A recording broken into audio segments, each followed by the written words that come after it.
Hello and welcome to another episode of the Whip 12 podcast.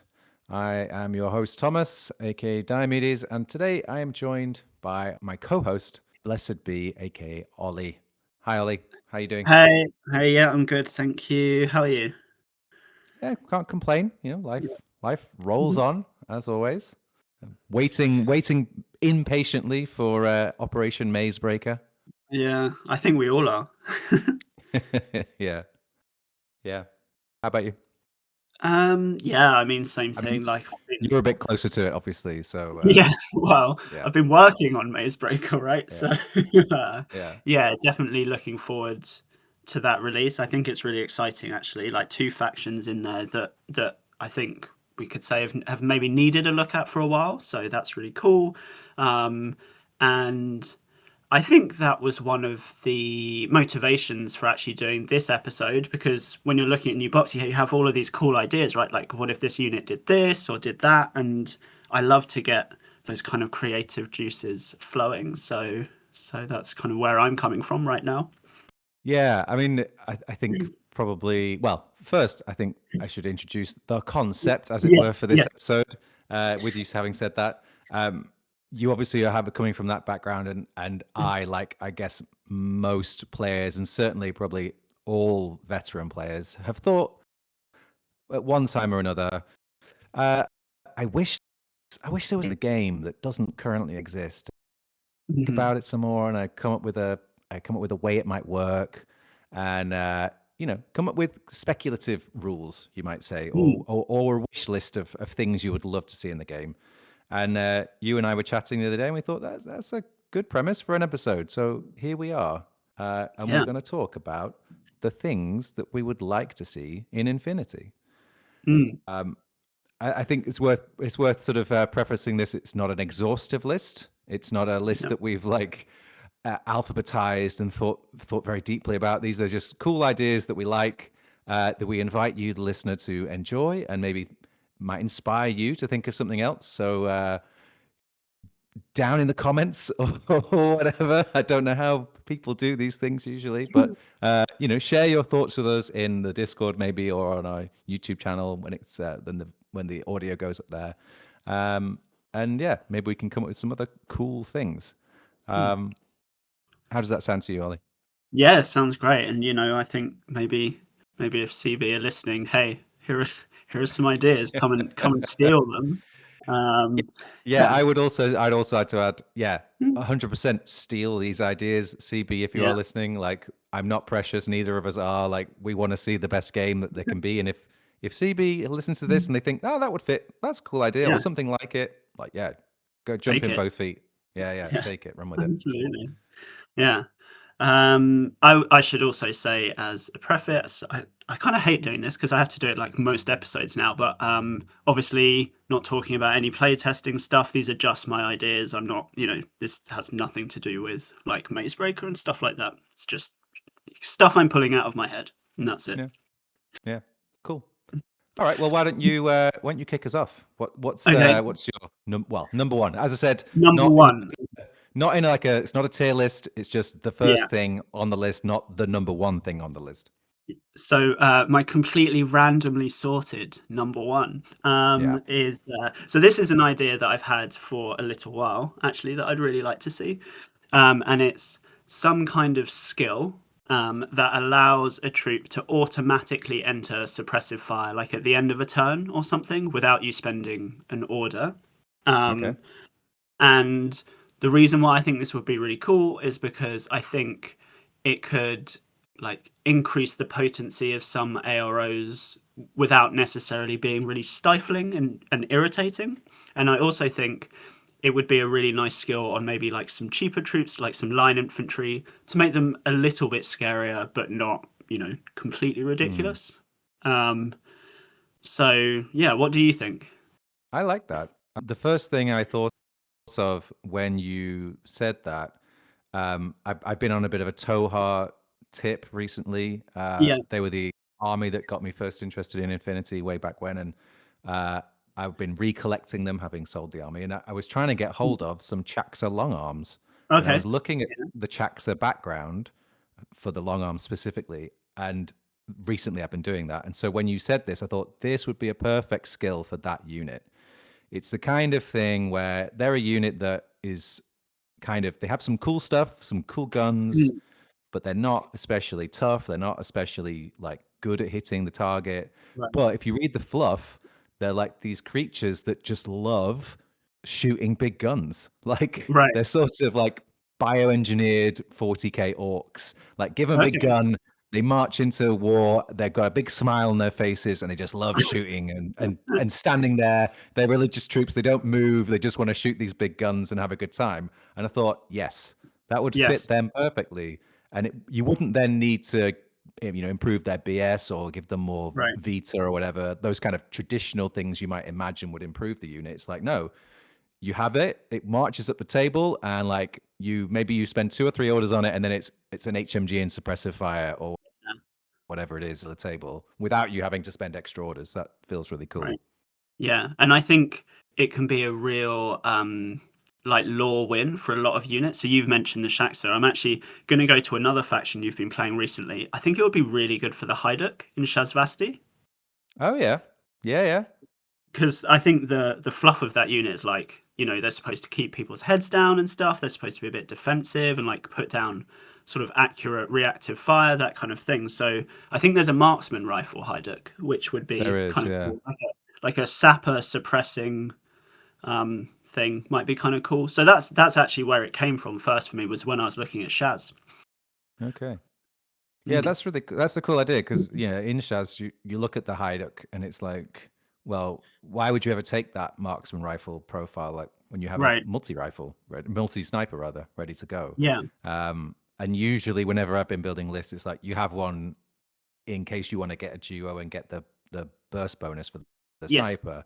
You're not really using the AP marksman rifle. So that's a really cool idea. Yeah. I like that a lot. Thanks. Do you want to Nice. do one of yours then? I will. Okay. As you are a Hack Islam player, and I've been in a lot of chats online of late, and people ruminating on how you make doctors better, because Okay. it's such a cool in principle idea, but when you compare them to like engineers with remote repairing remotes and tags, when often they have remote Mm. presence, or you get a free command token usage no matter what, um, and doctors feel a little bit anemic, if you like, by comparison. So I thought what would be quite cool is, the first idea I had was, because I got a couple, but we'll get to the next one later, is remote presence for Vita units. Okay. Um, Now, not across the board. It's not like give everything remote presence. But I think what would be cool is if you had it on specific types of units, like, for example, Hack Islam super soldiers, Right. like maybe the Kawarij or the Namur or something, like Mhm. where you're just adding that extra bit of durability to the unit. Yeah. Um, or you could have a piece of equipment that a doctor unit would have that would then be like how Rem Driver currently works in other factions, where you have a unit on the table that gives a bonus to another unit, and they both have to be on the table at the same time. Where your doctor would have a piece of equipment or a skill that would say, okay, that other unit over there that now has remote presence, but it's a Vita, and so it Yeah. makes it more easy to heal up. So it's just Yeah. really it. Of course, it's kind of back to front. It's not saying how do we make doctors better. It's saying, well, how do we make their targets of doctors better? Right. And I think Yeah. that's a sort of roundabout way to solve that. I guess you're saying like how how do we improve the conditions in which doctors exist? Sort of. Yeah, yeah, Um, exactly. I think that's a really good idea. It's kind of like you can have a scale, can't you? Where on one end you've got this idea for kind of Vita remote presence, where you've got two unconscious states basically, and then as Hmm. an upgrade to that, you've got your dogged, which we all know about, and then you've got your NWI. Like it works as a pattern Yeah, yeah, from. yeah, absolutely. Yeah, I think that's a really good idea. It's also cool because it is a way to increase durability without just like slapping a second wound on something, which I get Yeah. so tired of people suggesting like, "Oh, just give it a second wound." It's like, oh, we can't give everything a second wound. Like, Yeah, absolutely. It's kind of like, yeah, that's really where it came from, was like, okay, yes, of course, we'd love all our favorite units to have 2 wounds. Of course we Yeah, would, but yeah, that's not realistically going to happen. So how do you otherwise work around that? And you make a really good point about it fits into the sort of pattern of right, dogged and remote, no and incap and stuff. yeah, So yeah, that would be my. I don't know what, as I said, you could put it on sort of super soldier type units. I don't mm, know if there are that many others in other factions, but I'm sure you can. There'll be fluff and stuff, mm, reasons that you could think of to add it to other factions that aren't Hack Islam. yeah, Um, but I think, yeah, I think it's just another cool way of it's that thing of, and I think maybe this is a consistent thing with a lot of what we'll talk about, which is where you want a rule which is kind of leaning into the flavor of a unit or an archetype where it's not quite what you want it to be, it's not quite where you think it should be, but mm. um, there are ways of doing that with just some small rule kind of tweaks, if you like. Yeah, I agree. You don't want to bloat the system with loads of new rules, but there are small things here and there where you think, well, this fits and there's already a pattern for it. So why don't we just, you know, apply that in a different way? Which is Yeah, exactly what this rule is. Like, we have remote presence already. This is just a different way of doing it. yeah. So, yeah. Um, okay, so I've got one that I've been thinking about with regards to OSS and things. Because I was been thinking a lot about like how high tech factions exist and how they express their skills and equipment and things like that. So one of the things that I'd like to see is a different way of implementing transmutation, where Okay. kind of similar to the Sujan, um, you can transmute between different profiles, but the profiles might have different equipment. So they might have perhaps different weaponry, or like, I don't know, MSV or albedo or whatever, like things like that. And I think that would be a really neat way of designing a new unit that could be quite expensive because it's very flexible, but it's not just like the usual sort of BS15 like MSV3 thing. Instead, Yeah. you Okay. might be a bit less powerful, but you can pick, like different loadouts for different situations in the game. Does that make sense? Yeah, absolutely.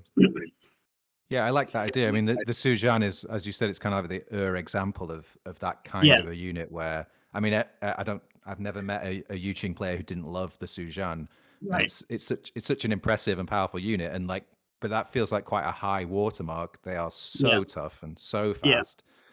There's definitely space in that concept for things that are not as powerful as that, or maybe a little bit more right. powerful. But yeah, like you could add in a whole range of stuff in that zone if you like. Yeah. You could, I don't know, alternate between like templates. Like it could have in one mode, I don't know, quite powerful, but it could have maybe an EM template in one mode or like a flamethrower in another mode or whatever, or something like that. And I guess it's not as powerful as just having both all the time, but it's just a cool like fluff lore thing. Um, yeah, I'd like to see Hmm. that. I think it's also a way of doing powerful troops that we haven't seen so much yet. Because I think the Sujan design space is quite underexplored at the moment. Sure. Yeah. Yeah. I mean, you could even do things like it's a unit which is like a fighting unit. It might be Right. CC or it might be a gunfighter that turns into a specialist, but then is That would be cool. much worse at doing the fighting bit. So then you have to, as a player, it's like, yeah, okay, this is a no-brainer. It's a fire team in a can. But also, Right.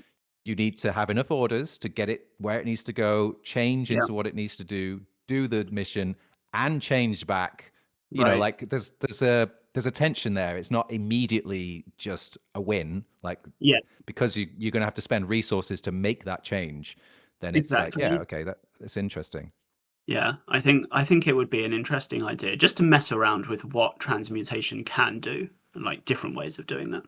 So that's mine. Yeah, yeah, I like that. Mm. I like that. I think anything where it's opening the way for new and interesting sort of troop Mm. types and profiles, I think is really exciting. It's like exciting. I've Yeah. I've just thought of one sort of vague notion there, but if you sat with that idea for a long time, I'm sure you could come up with some really cool concepts Mm. that would then also really like lean into the fantasy of, like you say, high tech. You've Yeah, got that's rems that can transform, or right. like I don't know, aspects, or whatever the combined army version of, like, like the Avatar and all those things, where they're like these Yeah, big hulking monsters. right. They have the concept, they have the potential to, to be something like that. That sounds Something so a bit cool. different. Yeah, it felt Yeah. when I was thinking about it, it felt very Aleph to me. Yeah. Yeah. It does. It's but I hesitate to use the comparison, but it made me think of the Transformers, right?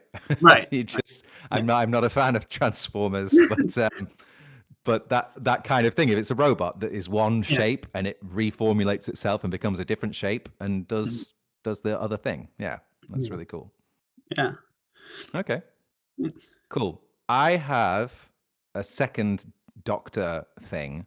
Right. Okay. Um, Okay. which is quite different from the first one, and I don't know if it's better or worse, but again, I think it's looking at, instead of saying, okay, just add another +3 to your doctor role, it's like, well, how do we extend the skills of a doctor as opposed to just Mm. making them better? And the rough name is a nano med zone, and it's a deployable piece of equipment. I thought in the Hackislam vein, I came up with Jerboa, which anyone who Mhm. knows that animal is a little desert mouse with really big Yeah. ears. So you could make a little model of it, which would be fun. Um, and basically, it's a deployable equipment that a doctor would have, um, which is kind of like a healing version of a fast panda or a crazy koala, where you put the piece of equipment down within zone of control of an unconscious model, and then that, when you deploy it, that model on your next order is then able to make a regeneration roll. Okay. And you can just directly do that, or there's like a second way of using it, which is you place that down and you don't make the regeneration roll straight away, but in the states phase, as normal, you make a regeneration roll, but you get +1 special die. Okay. Yeah. So it would buff the existing regeneration, Exactly, or exactly. uh, yeah. Yeah. Okay. Um, so yeah, that's the idea. And again, it's that thing of, I think, attention that you see often in the use of well, doctors and engineers is that thing where, do I want to spend points to have an engineer or a doctor in my fire team, and the various sort of risks and rewards involved in that, or do I have one that sits at the back with a helper bot, and then Mm. I have to spend any number of orders to get that helper bot where it wants to go? This is a little bit quicker. Like, you still need to move your doctor into place, but he doesn't have to get all the way to your target. Yeah. But it's not. My first thought was, yeah, you just get to do a doctor role, but that Mm. feels a little bit too powerful. Whereas I feel like regeneration is quite cool, and Yeah. there's a fiction where it's a little robot that has a swarm of nanites in it that fly out and Mm. do their sort of work in that way. And then, yeah, you can use it straight away, or you can wait and make it more effective, Yeah. depending on how urgent your need is. I think that's a really cool idea, particularly because I think CB have messed around a little bit with adding utility to engineers, right? So we've seen turrets and we've seen deployable cover, and these are just things that, vaguely make engineers a bit more useful outside of repairing, or they just give them other functions. But the Doctor, as yet, doesn't have an alternative function. I mean, I guess this is still healing, but it's another way of doing it, right? Yeah.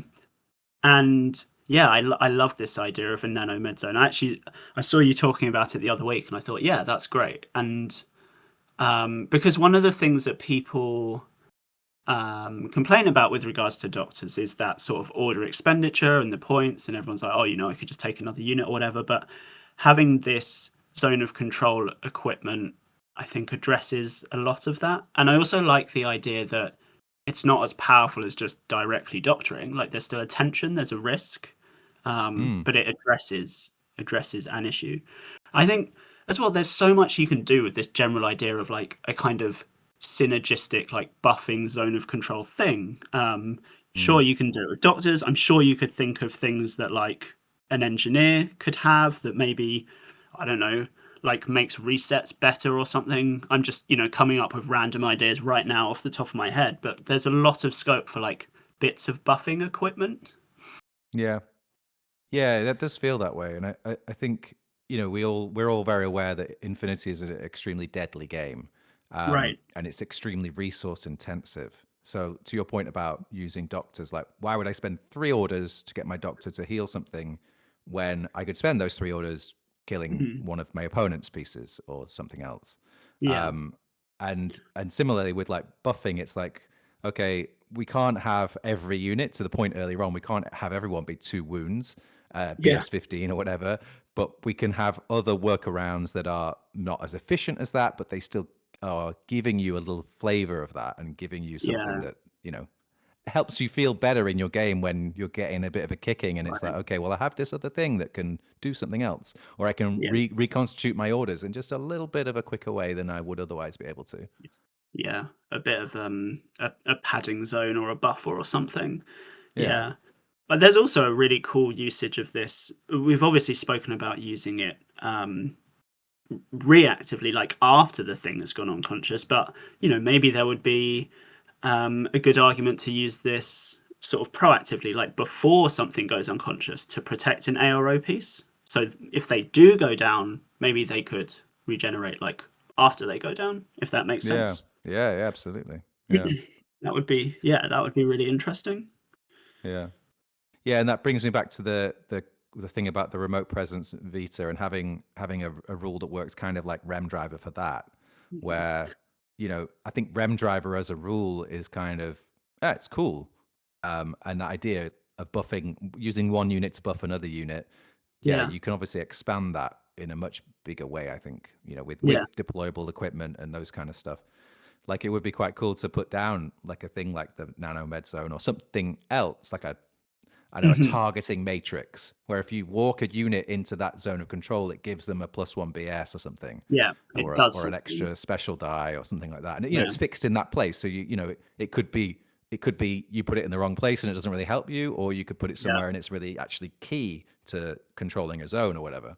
Right. Yeah, and there's so much scope for that. I think both of us are actually going to talk about Evo hackers at some point, but yeah, what you've just said about like targeting zones, like we could really expand the use of the other hackers that aren't killer hackers and things. So there's lots of Well, ways of doing stuff. yeah, cool. Um, I'm going to do one that everyone's going to hate. I'm smiling as I say this. But yeah, I'm in a bit of a mischievous mood. Right, so people are going to turn off as soon as they hear this if they played N3. So I I think fatality wasn't a bad idea. That's it. Okay. You can slaughter me in the comments. For the Um, for the non yeah. N3 players, what was fatality? Right. So, fatality was two different rules, if I remember correctly, although one of them was the one that stands out. The most important part of the rule was an expanded crit range. So instead of just critting on your target number, so 11, 12, 13, whatever, Mm. you also crit on, I can't remember if it was like 1 or 20. I think it was 1. But Okay. basically, you crit on 2 numbers instead of 1 number. That's it. That's the point. Okay. Um, when it first came out in N3, it was really controversial because it was put on, I think, 2 or 3 units that had very high burst weapons. And obviously, we know that the more dice you roll, the more likely you are to crit. And then if you double their crit chance, then that's going to lead to problems where you're critting, very, very often. And I think it wasn't very pleasant. And I get that. Um, my proposal would be to bring back expanded crit range, but on some notably quite weak profiles and guns. So I'm thinking of like an AP sniper or a normal sniper. So you're rolling 1 dice ARO, maybe 2 dice in the active turn. It's really Sure. controlled. Um, Possibly, it just goes on like some reactive kind of skirmishes. So some profiles that people didn't take off, and I don't even know if we have it anymore, but like the Tuareg sniper in hack. Um, Yeah. might Yeah. actually have Still been removed now. Does exists. it still exist? Yeah. All Okay. of those kind of camo skirmisher sorry, not hackers. camo skirmisher snipers, I think Yeah. like an expanded crit range is a way of saying this is a more powerful gunfighter, but we're not just going to give it another burst or a multi sniper or Yeah. something. I like Um, that idea a lot. I mean that thing of I think it leans heavily into exactly the fantasy of the skirmisher sniper, which right. is a bit of an unlovable profile for a lot of players. I know some people will say they would never ever use them. I've used them a bit in the past, and Yeah. they can be effective, but they're also usually not super mobile. Yeah. They're stuck on a roof somewhere. Maybe they get a shot, maybe they don't. So that idea though that you're hiding out, that kind of the sort of the World War II sniper fantasy of like Right. someone in a bell tower who's like just taking out soldiers left and right. Like that's a very potent sort of wargaming fantasy.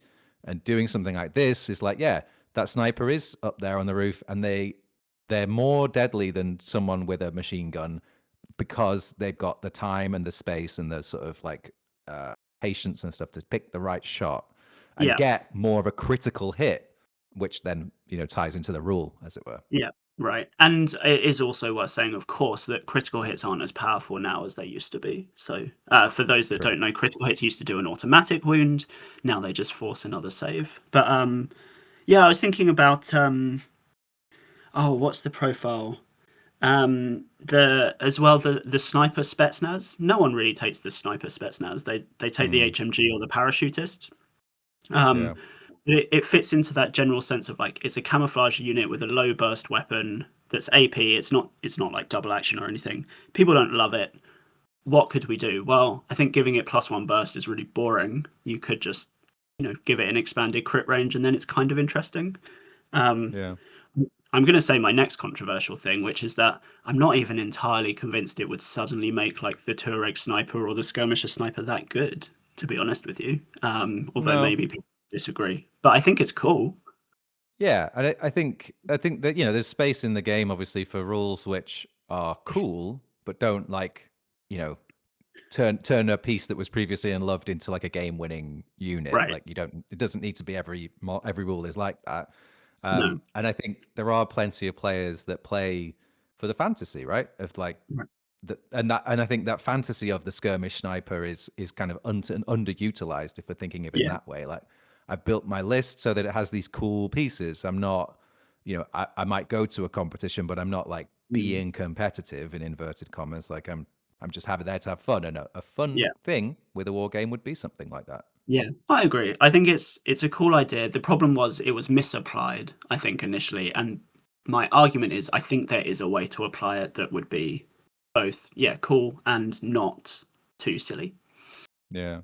Yeah, I mean, I didn't play an N3, but I heard all the horror stories about Tariq Mansouri and Yeah, Sheskin with their yeah, Spitfires and Red Furies, just like rolling 4 dice yeah, and critting on what 10% of the time on each die, yeah. which is just horrifying, It and was doing really, automatic wounds when they do it. yeah, it was really silly. But yeah, I mean, we know that burst is obviously proportional to crit chance. So if you just keep it on the right profile, it should be fine. Hmm. Yeah, yeah, that's cool. What have you Okay. got? Well, I also have an N3 thing, Okay. which is a very, this is not like a new rule. Okay. My thing was just bring back e-maulers. Okay. For those who don't know what an e-mauler was, it is a EM deployable weapon with Mm. a circular template effect activated by proximity. I'm currently reading the N2 mirror Yeah. page. When an enemy troop penetrates the radius of the circular template, the device emits an EM pulse of damage 13, which in new money would be 7. 7. Yeah. A short skill is used to drive an E-maul into the ground and activate it. It remains activated until the end of the battle or until they're destroyed. So it's a kind of a EM field, if you like, in Yeah. a deployable form. So again, thinking about probably back when they made the transition from N2 and N3 into M4 and there's to M5, there's been this ongoing process of kind of simplifying the game, streamlining, taking out sort of unusual equipment like this. But I feel like in today's game, with things like flyers, which everyone has a seemingly a major issue with, understandably so. And tags are, of course, still very good. Yeah. HI are even cheaper now than they were back in the Yeah. day. Having it would have to be on something like a premium skirmisher, like a Tuareg or Yeah. a Dasu or something like that, where Yeah. you have something you could. I don't know whether having it on with a mine layer would really be fair, but Mhm. having a piece where you can go, okay, I'm staking out this part of the terrain. That Right. you have a flyer that's coming at me, where you have to get past this EM zone, and you're just going to automatically Right. take an EM hit. I don't have to do anything. It's just Would And in um, this version, would you propose that the EM zone like lasts forever or for one round, or like how would you do it in N5? I Or mean, I just think well like if when it triggers? it's very appealing to just have it as the original form, right? You just have Yeah. this sort of zone of control thing.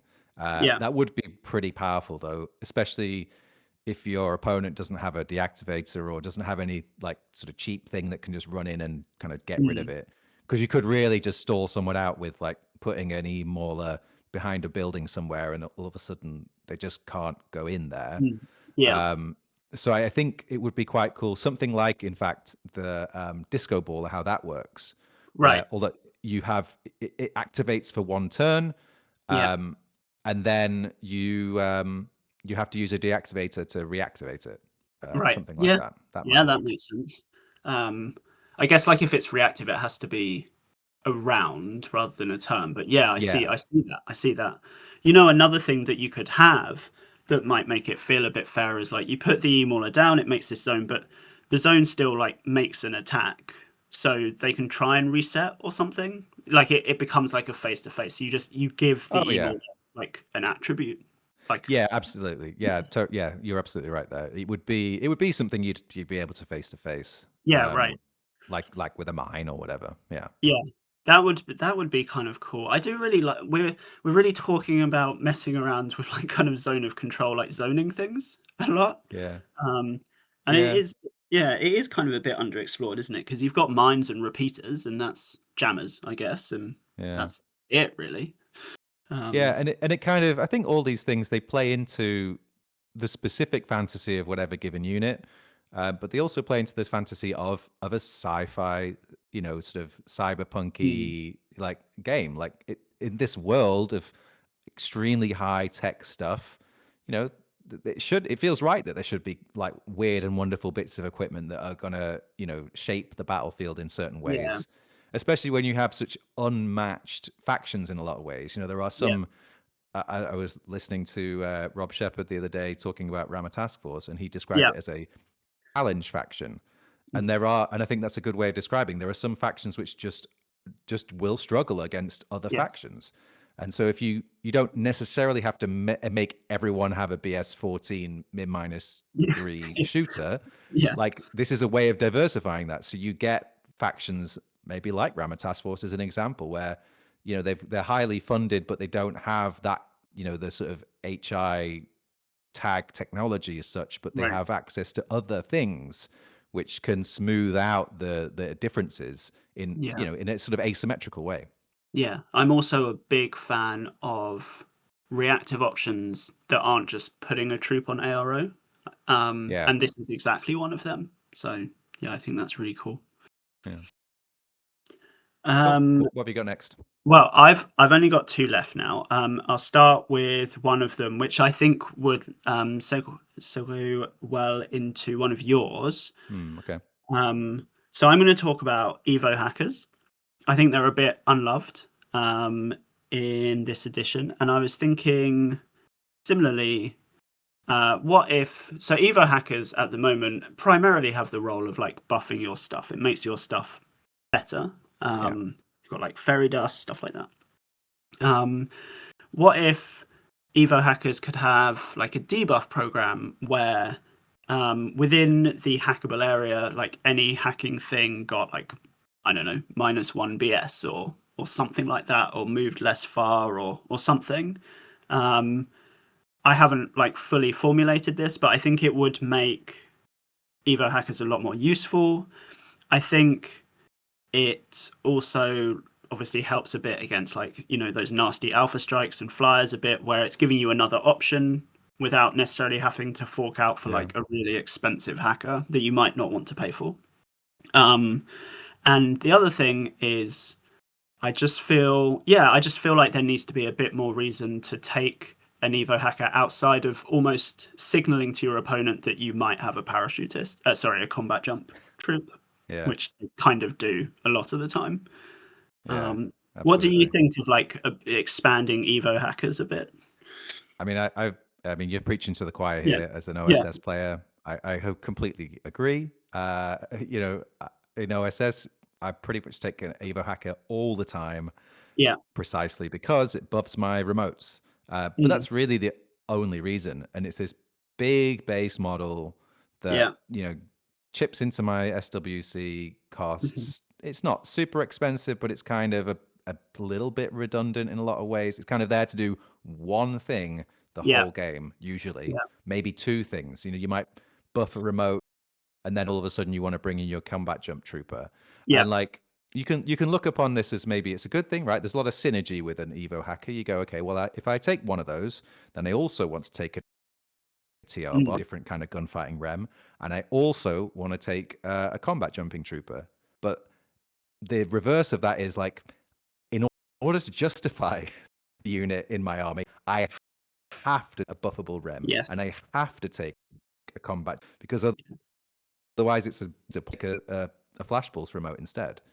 Um, yeah, so I think making Evo hackers more interesting in a general sense, but in a more specific debuff sense, I think is really cool. You know, yeah, you're then bringing a piece which you can then potentially use that order every turn in yeah, one way or another, which yeah, is good. Like I think absolutely. you know, this maybe speaks to a little bit of game philosophy, if you like. But I think you and I agree in the principle of like you will build a list where you want everything in that list to have a function, um, Yes, and to be sort of usable in some meaningful sense. And the Evo hacker currently does technically fit that description, but it doesn't, like, to my mind, fit the spirit of that description, which is it's not right. like providing me with some kind of even compared to a flash pulse remote, it's not providing me like that active or that Yeah, rather that passive defense of a repeater in a yeah, space. It's just a thing that does a thing every now and again. yeah. Well, they're quite So yeah, niche, aren't they? That's the thing, isn't it? And yeah. I wouldn't, I wouldn't want Evo hackers to be as like generically threatening as a normal hacker, but I think if it could just do a little bit more, Oh yeah, that would be interesting. And yeah. some kind of like minor debuff is a cool way of expressing that. Yeah, completely. Yeah, it definitely doesn't want to tread on the toes of a regular hacker or indeed a killer hacker. But I think what's interesting as we've been talking through all these different points, I think one kind of quite unifying theme of this is like the support troops in the game. Mm, Perhaps we have inadvertently come to an agreement that they need a bit of support. Ironically, yeah, yeah, uh, they they add something to the game, but there feels like there's something left on the table there that or rather not on the table, as it were, uh, yeah, that they could be bringing to the game and making it more interesting and more fun, really. yeah, So I like the debuff, like a shooting debuff or a movement debuff, where you can you can have like fun. Because if it works against tags and flyers and HI and REMs, it's like, sort of the uh, demotivating routines or whatever. Something that will affect their ability to move is kind of like it's quite sci-fi, it's quite yeah, cyberpunk. exactly. The idea of like hacking into somebody and not hurting them, but making them just a bit sluggish or whatever. Yeah. Like that's a cool idea. Yeah, that was the vision exactly for that kind of thing. I think it would be kind of interesting. Do you want to do your Evo hacker one? Yeah, my one is a bit, I would say, perhaps less interesting. It's something that Mm, I've heard other people talk about before, and I can't attribute this to any one person because I've heard it so many times. But I think allowing the use of Evo hacking programs during the strategic use of command tokens yeah. phase of the game. So spending a command token and applying an Evo hacking program to something. So Mhm. the classic one, of course, coming from Aleph, is enabling you to put marksmanship onto your Dakini sniper. Right. which is kind of an obvious one, and it's perhaps powerful, but I think Dakinis, at least in their current form, are sufficiently weak with BS11 Mm. that I don't think that's ever going to be that big an issue. And especially now, albedo works against Yes. marksmanship. Yeah. It's like there is an answer to that. Mhm. But I think also defensive stuff like hacking is so potent, and sort of assault hacking, killer hacking, and stuff like that. When you have Mm. a key piece, like again in OSS with the Asura, something that can be very quickly and efficiently taken off the table indirectly through killer hacking, you can then defend it a bit with Yeah. with a firewall. Stuff Yeah. like that, I think is, I don't think it's not game breaking, but it will just improve a bit of the quality of life for people who want to take the kind of slightly more vulnerable units to a first turn alpha strike, particularly Yeah. via hacking. I think is a big would be a big buff in that respect, or at I least it I would feel agree. it would feel better. Yeah. And I've heard a lot of people say that hacking needs a bit of an overhaul because I think the criticism is at the moment it has quite a clear pattern where your killer hackers kill their killer hackers and then you kill their other hackers and that's the hacking game. And that's it. And it's made Yeah, quite achievable with, pitches and repeaters and stuff. I don't want to have a long discussion about hacking now, but I think there are ways of expanding the hacking game and making it more interesting. yeah, yeah. I'd agree with that. I mean, again, I wasn't around for N3, but I've heard enough players in N3 who would say things like hacking N3 was insane. There was way too many programs, and a lot of them Yeah. were like totally redundant. Yeah. But they also then come follow that up with, but there were some cool ideas that were all Yeah. thrown out that we could bring back and use and make them more, N5, N4, N5 friendly, and Yeah. make hacking just a bit more interesting.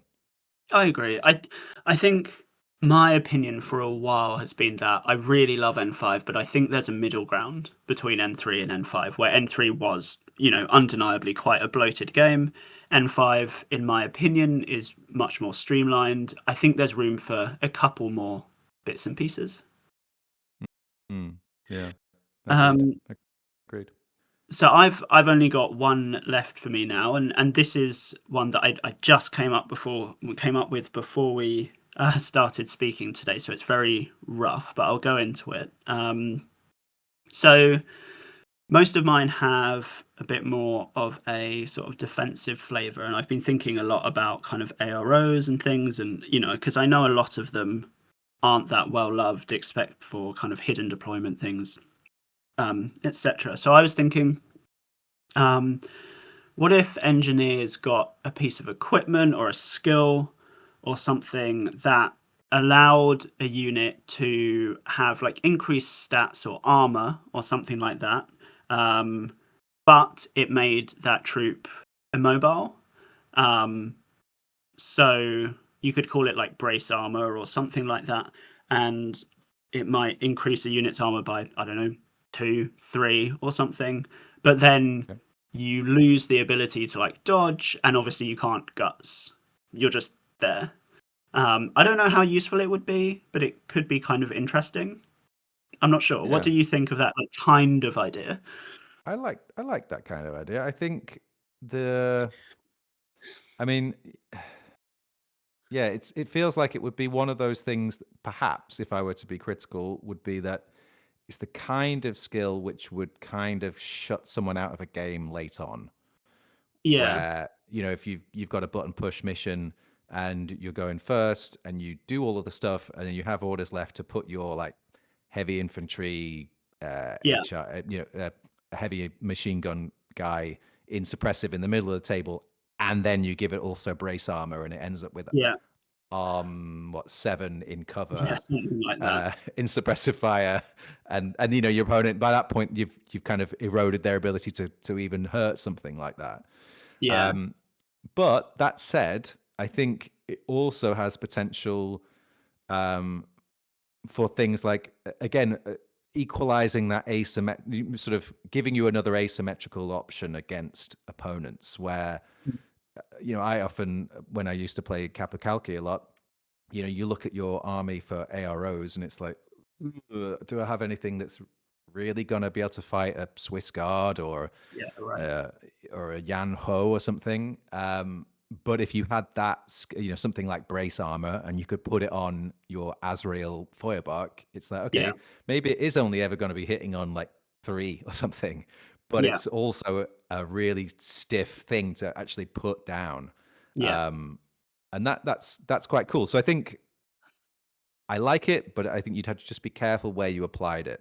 yeah. I But agree. yeah, Like the principle sounds good. on something with MSV, it's probably a nightmare. Um, but yeah, I think there are ways of doing it. I think the idea also came from the fact that I haven't seen people use deployable cover that much. Have you used it that much? I don't know. I used it early in N5. Yeah.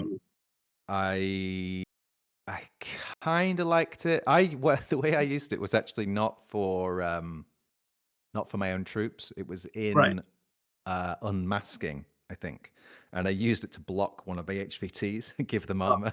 I beautiful. don't know if it was quite exactly how the rule was supposed to work, but Yeah. it was quite. Yeah, I think in the end it didn't quite work out how I wanted it to. Yeah. But there was definitely potential there. Yeah. It always felt a bit, I would say, the issue, if you like, is that it's always a piece of equipment which is on a piece that you don't want in harm's way. Yes. So consequently, you're never in a position to put it in, where you need it. Yeah. Um, oh, I did also use it once, which was actually a good application, was to block a lane where my Okay. opponent was overlooking a place I needed to go, and I used it to block a place, and then I had a piece um, uh, go prone past Oh, the that's past smart. the Yeah. the thing. But that is extreme. I was obviously an extremely niche case, and I Yeah. haven't done it since. I like that though. I really like that idea. But I was just thinking because I haven't seen deployable cover that often, I was wondering like what could you get engineers to do that might be kind of interesting. And I think this Mm, idea of like you get some kind of bonus, but you have a trade-off as well, like maybe a movement or something, is kind of an interesting idea to play around with. yeah, Um, yeah, but you're right, like the execution really matters on that kind of thing. yeah, Hmm. yeah. Nice. Yeah, Okay. I think you've got one or two left, I I think. have only one, Okay, and okay, mine's a really really simple one. It's actually not a new rule. It's a bit like the Emaulers one, which okay. is I've been playing Shas a lot recently, and Yeah, they have Dazers, and I was like, oh, cool, Dazers. For those of you who don't know out there, Dazers make a difficult terrain zone, yeah, so anything that comes into contact with has to stop, and then have a diminished movement through it. However, if you have a unit that has terrain total, not only does it ignore that zone, it speeds it up. Um, so, I mean, you could change the terrain rules, of course, but I thought what would be a cooler idea is to just make Dazers work against everything, whether you have yeah, terrain total or not. And then it makes it a little bit similar to the idea we had about with bringing back e-maulers, where mhm, you have another tool to stop flyers or other hypermobile units that yeah, are that have the potential to turn in turn one. You put out your data somewhere in a key location, and yeah, then it's going to add another order or two onto the expenditure of your opponent, which gives you an order or two more of grace, in that yeah, turn. yeah. I really like that idea. I think daisies are very odd because they're supposed to benefit you, but in a lot of situations they actually don't. I think I might also have heard of people using daisies to speed up their own troops. I don't know if Oh, that's really? legal. I don't play Shaz. But yeah, it's an odd piece of equipment. I'm not sure what all the interactions are, but I am aware that like because it creates a terrain zone, if you have the right terrain type, it speeds you up. Yeah. And it would be nice if it just worked and did Yeah. what it's supposed to do. Yeah, Yeah. it feels a little bit of a leftover. I mean, we all as N4 veterans remember Corvus Belli's repeated attempts to make terrain zones a part of the game, Yeah. um, and they never really quite worked out. And it feels like Days is a bit like an E-Mauler. Like it feels like a very N3 kind of thing that they maybe kept in the game in N4 because they wanted terrain to be a thing and it was a terrain piece of equipment. And now it's Mm. N5 and they probably didn't look at it since N3 realistically, or N4. And but again, it's a kind of a cool idea. It fits the fantasy of the universe and stuff, but it just isn't doing what I feel like it should be doing. No, And I think that's no. evidenced by I very rarely see people take them. Like I've experimented. There's a Dazer mine layer shrouded in Shasvastia that I've experimented with, and it's fine. It's okay. Okay. Yeah. But yeah, if you just you make sure because you know that anything with terrain total, and because flyers are so prevalent and they all have terrain Yeah. total, you know that it's not only is it not helping you, but it will actually benefit your opponent, and that I think that needs Yeah, to be that's rough. addressed.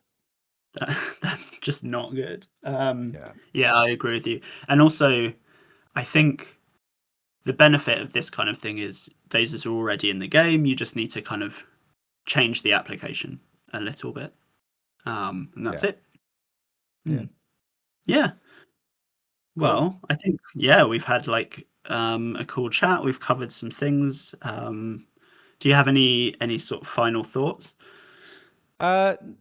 Only that I wish I thought of other things. I think Yeah. I think once you get into this process of thinking about potential new rules, you find yourself thinking like, oh, but there must be more. There must be more things Mm. out there.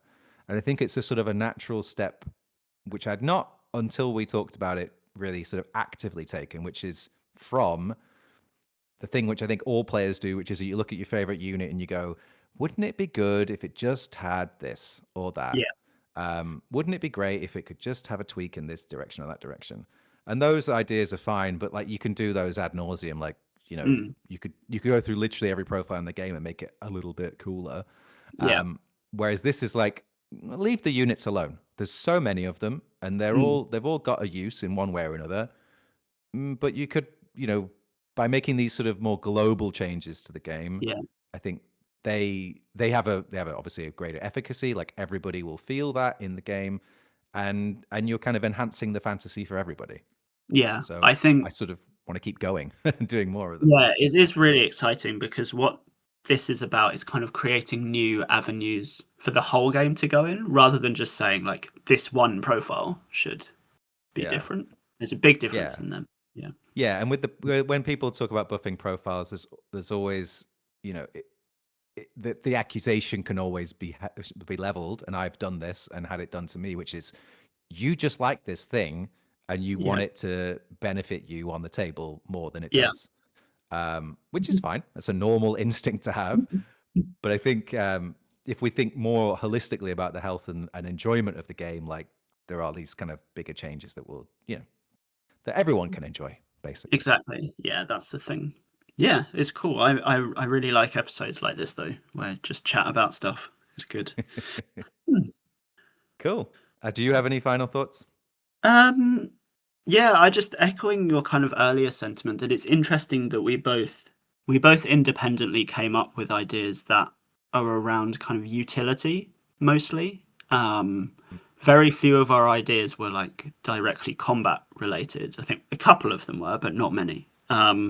And it's more around like how does movement work? What other things could hacking do? What other things could doctors do? So maybe we're saying there's scope in the game to kind of widen the sort of interactions we see.